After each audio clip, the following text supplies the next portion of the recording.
Hi, it's Nick from Nick's Nutrition and welcome back. This is going to be a Q&A video, so I asked on my Facebook, Instagram and Twitter for some health, nutrition and fitness questions and you guys gave me loads. I'm going to answer as many questions as possible really clearly and simply and quickly. I'll put more information down below if you want to find out more, so let's go. So the first question that I got says, is soy yogurt okay for women? And yes, the simple answer is yes, of course it's okay for women, and actually it might be beneficial. So there are some protective properties when it comes to heart health, cancer, and also in the postmenopausal women as well. I'll put more information down below, and if you've ever heard anything bad about soya, when you look into the studies, these studies tend to be done on rodents and they've been giving really high levels of soya. So yeah, don't be afraid of soya. I have soya yogurt, I have soya milk, and actually I think it tastes really good. And if you've got an intolerance to lactose, which is found in cow's milk, then soya milk might be a really good alternative. So question 2 says, do you know anything about the FODMAP diet or any advice for somebody that suffers with IBS? So I made an IBS video about 3 years ago now. I'll link it down below. I think I had fixed braces on at the time. IBS stands for irritable bowel syndrome, and people can vary. People can have upset stomachs or constipation or diarrhea. One of the main triggers is stress, but diet can exacerbate the symptoms. So simple things like chewing your food well, having regular meals, avoiding lots of caffeine, alcohol, fatty foods, anything that might cause too much bloating like sugar-free chewing gum or sugar-free sweets. So simple lifestyle measures can help.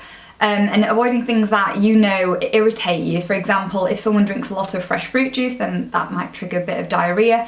FODMAPs then, so FODMAP stands for fermentable oligosaccharide, disaccharide, monosaccharide and polyols. It's basically just groups of carbohydrates that can ferment in your gut and not make you feel too good.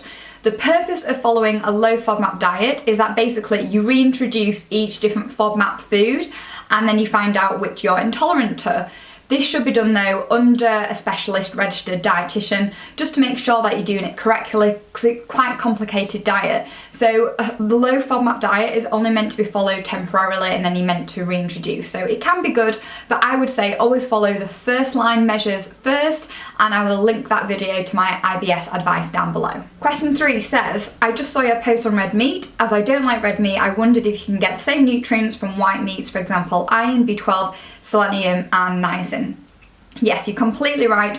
All meats are a really good source of not only protein, but of the iron, niacin and selenium as well. In general, people get most of these nutrients from a well-balanced diet. You'll need to be concerned if, for example, you follow a plant-based or vegetarian diet, in which case you need to make sure that you have a range of different vegetarian proteins like beans, lentils, pulses.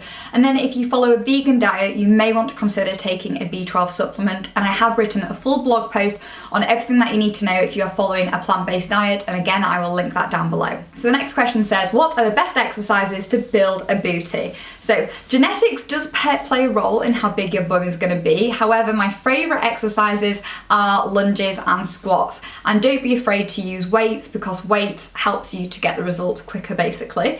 She also went on and said, and what are your thoughts on using protein shakes as occasional meal replacement shakes to lose weight? So basically, protein shakes are they're basically supplements. So if you're not getting enough protein from the diet, you can have a protein shake. Meal replacement shakes then are something slightly different because they're meant to be more nutritionally balanced. For example, the Huel meal replacement shakes, they provide fats and carbohydrate as well as the protein. Protein shakes does provide protein. So unless you're making like more of a breakfast smoothie, which could be a meal replacement, you could have that for breakfast, I wouldn't rely on having a protein shake instead of a meal, because it might be 100 calories or less, which isn't enough to sustain you and it's not going to provide all the nutrients that you need. Do I think it's good for weight loss? Well, following a calorie controlled diet is good for weight loss. It is recognised having meal replacement shakes, but it's not a long-term sustainable approach. So the next question was quite funny. It says, which pizza toppings do you recommend? And this came from Laura Thomas PhD, her podcast, which was Don't Salt My Game, and on it we basically said that having pizza was a really balanced meal. If you have a thin crust pizza that's loaded with veggies, a little bit of cheese, and some chicken, and you serve it with some side salad, then that is a nutritionally balanced, really good meal. If it's deep pan and loaded with loads of red meat, I'd probably say have it occasionally. But yeah, thin crust pizza, I think it's great. The next question was really interesting. It said, which juice is better, from concentrate or not? From a nutritional point of view, there is minimal or no difference between from concentrate and then the 100% fruit juice. All you need to make sure is that on the ingredients list, all it says is 100% fruit juice, and that's what you're getting. You don't want to be getting juices with added water or sugar, because A, it'll just dilute it, and B, it's just the added sugar that you don't need. With all fruit juices though, I would say to limit it to 150 mils a day, just so that you're not getting too much in the way of free sugars. And free sugars are the sugars that are naturally occurring in fruit juice, honey, and then are added in at manufacturer to any sweetened foods or drinks as well. The next question says, is it necessary to count calories in order to lose weight? So I wrote a blog post all about this. It's definitely not necessary to count calories. However, it might be good to be calorie aware, and what calorie aware means is that you know that there are more calories in a Mars bar in comparison to a salad. And that's it basically.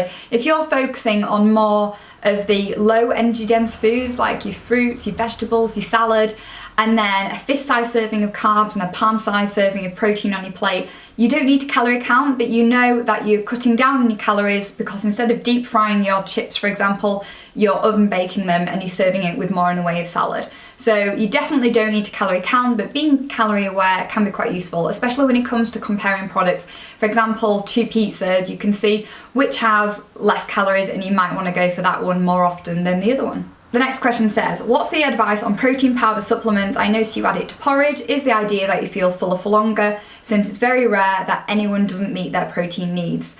So I add protein powder in my porridge. It's a purely personal thing, and I do it from a taste and indeed a fullness point of view. Because I add almond milk to my oats, there's not much protein in almond milk, so I could add Greek yogurt and along with my berries, but I just like to add a scoop of chocolate whey protein because it gives me a bit of a protein source in the morning, especially if I've worked out, and it also tastes really good as well. So you do not need protein supplements if you're getting all the protein that you need from food. But if you like it in a smoothie like me, then it's not going to do any harm. This was another protein question. It says, how much protein do we actually need on a daily basis? Does it depend on activity levels, age, gender, type of workout, for example, lifting? So the minimum amount of protein that we need is 0.8 grams per kilo of body weight a day. However, if you're working out, this might increase to 1.2, 1.6 to 2 grams per kilo body weight a day. And actually above the age of 65, there is evidence to show that they might need more than the 0.8 grams that's recommended. They might need 1.2 grams per kilo, and that's to prevent muscle loss. So the more activity you do, especially in the way of weight training, you do require more protein. And I suppose the bigger you are, so maybe men will need more protein than women. So yeah, a simple way, if you just work it out, how much do you weigh in kilos and just convert that into grams. So if somebody weighs 60 kilos, they might need 60 grams of protein a day. So the next question says, I can't eat at my daily calorie goal. I always end up being about 200 calories over. Any advice? I'd probably eat more if I didn't track. So you might be using something like MyFitnessPal. MyFitnessPal, in my opinion, is notorious for setting calories too low.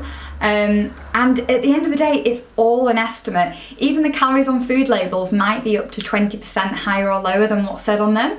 And foods such as nuts, there's evidence to show that we might not absorb all the calories that we get. So I wouldn't get too obsessed when it comes to calorie counting. I would go on how you feel. Are you feeling satisfied? And maybe give it a break. Maybe don't calorie count for a week and see what happens. Basically though, if your weight is staying the same, that means that all the calories that are going in are being expended, whether it be through your bodily functions, which takes up the majority of the calories, or your activity. So the next question says, can you share your journey into nutrition and your advice for anyone wanting to be a dietitian or nutritionist, any good courses? So I will link down below a blog post that I wrote and a video that I filmed all about my career as a dietitian. I did sports science at Loughborough as an undergrad, and then I did my postgraduate diploma to be a dietitian. I've been a dietitian nearly 10 years now, and I absolutely love my job. If you just want to know more about nutrition though, I know that Martin McDonald, his MNU course, do a really good course. I think it might be online, and then he does a few like face-to-face meetups. So yeah, you could check out that as well. You can't be a dietitian at the end of it, but you can call yourself a nutritionist. Nutritionist isn't a protected term, so if you're going to see a nutritionist, always ask what credentials they've got. For example, I was on the Scott Baptiste podcast the other week and he's got an MSc in sports nutrition. He's very knowledgeable, so he would be a really good nutritionist to see. Oh, they also said, also, what are your favourite packed lunches for the day or in the office? My favourite lunch, like I showed in a What I Ate in a Day video, is basically leftovers, or I love lentil soup, and I'm enjoying one from Marks & Spencer's at the moment. So you don't have to make everything that you take to work. The next question says, is there an easily accessible way to determine if you're a toffee? Thin on the outside, fat on the inside. She does quite a bit of walking, but she's got an office job, she doesn't drink or smoke, and she does have a lot of sugar. I would say if you're concerned, go for a health MOT, ask your GP for your cholesterol levels, your blood pressure and your blood glucose, and that will help to determine how healthy you are on the inside. So things like triglyceride levels, you want to be low, your HDL, your happy cholesterol, you want to be high, so, and your blood pressure obviously low, like not too low, but not high. So yeah, go see your GP and he can do those checks for you. The next question says, can you do a video on magnesium and its benefits? I would basically say that magnesium, so it's found in loads of different foods like meat, green leafy vegetables, dairy, and if you've got a healthy balanced diet with lots of variety, you're probably getting enough, so you don't need to supplement. And magnesium, what it does is it just turns the food that we eat into energy. The next question says, nutrition to help endometriosis, and also can you exercise on your period? I think the main thing when you're on your period is to listen to your body. Gentle walking, of course, is brilliant because it gets you out of the house, it gets your endorphins going. But if you don't feel up to anything strenuous, then just avoid doing anything strenuous. Regarding endometriosis, I would say to speak to your GP. Regarding diet, there isn't much more than following a healthy, balanced diet, so the Mediterranean diet, and the general lifestyle behaviours that are really good for your health. For example, not smoking, not having too much alcohol, sleeping, and stress management as well. So there's just a few more questions. You'll notice that I think the light is going, so I've got to be quick. I have yogurt for breakfast every day and get confused about which is best. Greek yogurt, 0% low fat, cows, soya. I would say have whatever yogurt you prefer. Obviously, if you're going for a natural one, then it's going to have less added sugar than other brands. It's completely up to you if you want to go full fat or 0% fat. Full fat, you might want to have a slightly smaller portion, but if you prefer creamier texture, then go for the full fat. I personally might go for like a fat-free natural yogurt, flavour it myself with frozen berries and a bit of honey because I prefer to get my healthy fats from things like oily fish and nuts. Another question said, I noticed that you're buying Weetabix protein, very, very eagle-eyed. Do you think that they're worth the extra cost or are they just marketing hype? So I bought Weetabix protein just because it was an offer in Aldi, so I just bought it for Oliver because he likes Weetabix. When I compared the protein, so regular Weetabix per 2 has 4.5 grams, and then the protein has 7.6. So it's about 60% more protein. In practical terms, 3 grams is not much, so I would say go for the normal one and just have a piece of cheese mid-morning. Advice on foods to eat when it's the time of the month. Generally, I feel totally exhausted. So similar advice to the other question. Make sure that you're having your regular meals. Make sure that you're having slow release carbohydrates, fist-sized serving at each meal at least. So for example, oats, sweet potato, basmati rice, pasta. And if you are hungry between meals, have a piece of fruit or a yogurt, something that's going to make you feel good. And there's nothing wrong with having a bit of chocolate. So the penultimate question then says, is there any link between dementia and sugar? And the answer is there isn't a causal link. So if you're interested in the research, so I would recommend reading a really good book called The Angry Chef, and he explains really simply how sometimes the research in the media and things are flawed.